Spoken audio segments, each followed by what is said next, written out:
গ্রাম আদালতে আপনারা বলেন, একজন বলেন, আমরা শুনতে থাকি। কে বলবে বলেন, বের করে হলে বলতে হবে। আজ ফাঁকি যুগে স্টাডি করা যাবে, হ্যাঁ। বলেন একজন 10 ধারাটা বলেন, সবাই শুনুক, এটা শুনলো পরীক্ষা আসলে বেশি না, 3-4টা এই মোটামুটি বলি হয়েছে, বলেন। একটু আপনি দেখতে থাকি। হ্যাঁ বলেন না কেন, বের করে একজন বলেন। হ্যাঁ স্যার, আমি বলতে স্যার, হ্যাঁ হ্যাঁ, সবাই শুনেন। গ্রাম্য আদালত চাকরির প্রতি সম্বন্ধ স্যার। এক দ্বারা বলা আছে স্যার, গ্রাম্য আদালতের 10-এর 1, গ্রাম আদালত যে কোনো ব্যক্তিকে আদালত হাজির হতে বা সাক্ষ্য দেওয়ার জন্য দলিল দাখিল করার জন্য সমন দিতে পারবে।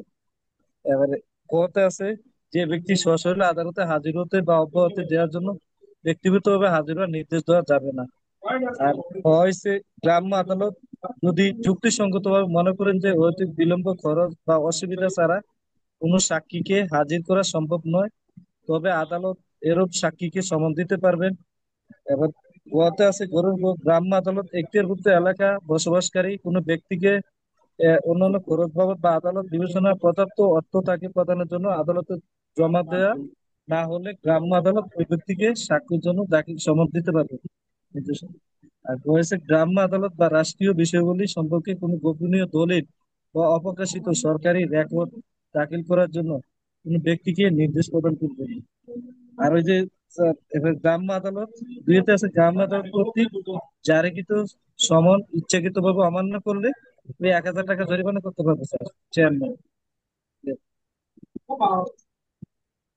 আচ্ছা, এখন সামারি করো। এটা মনে করো তুমি পার্ট বাই পার্ট লেখলে না, সামারি করো, যে সামারি শর্ট করে কিভাবে লেখা যায়। পরীক্ষা হলে শর্ট করে 10 ধারা লিখলেন, 10 ধারা সবাই জানে। সামারিটা বলেন যে শর্ট করে কিভাবে লেখা যায়।